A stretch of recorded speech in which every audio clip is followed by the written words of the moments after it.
มียนมาครับวินเหมียวไล่เข้าเส้นชัยไปแล้ว Win takes the heat. The battle might have been won, but the war's not over. Let's စီကဲရွှေစဲရယူပါလို့ချင်းတစ်ဆင့်ထက်တစ်ဆင့်ပုံမြင့်ချင်တာဒီစီကဲအဆင့်ကနေပြီးတော့အာရှအဆင့်တစ်ဆင့်ထပ်မြင့်နိုင်တယ်လို့ကျွန်တော်ယုံကြည်တယ်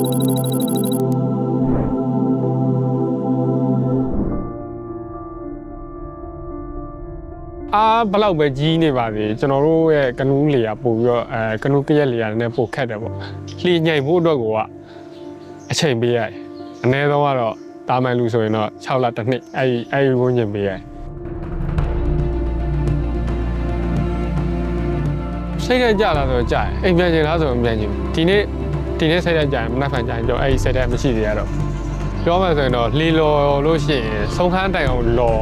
ရတယ်ထူရသည်ဖြစ်စေမရသည်ဖြစ်စေကျွန်တော်တို့ဘဝမှာလည်းမလျှော့တဲ့ဇွဲနဲ့အလုပ်တစ်ခုကိုကျွန်တော်ပြီးပြအောင်လုပ်မယ်စိတ်တဲ့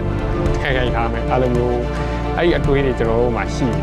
အဲ့လိုမျိုး So Thailand and Myanmar looking good over this 500 meters, and it looks like Pittiboon from Thailand currently leading. Prince, who do you think is going to win this heat? Is it going to be Pittiboon or Win? maybe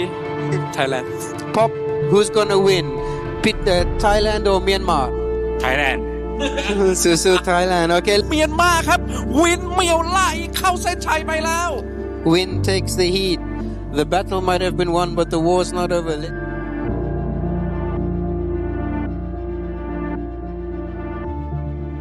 ကျွန်တော်ဖြစ်စင်တာကတော့ဒီစီကဲရွှေစဲရယူပါလို့ချင်းတစ်ဆင့်ထက်တစ်ဆင့်ပုံမြင့်ချင်တာဒီစီကဲအဆင့်ကနေပြီးတော့အာရှအဆင့်တစ်ဆင့်ထပ်မြင့်နိုင်တယ်လို့ကျွန်တော်ယုံကြည်တယ်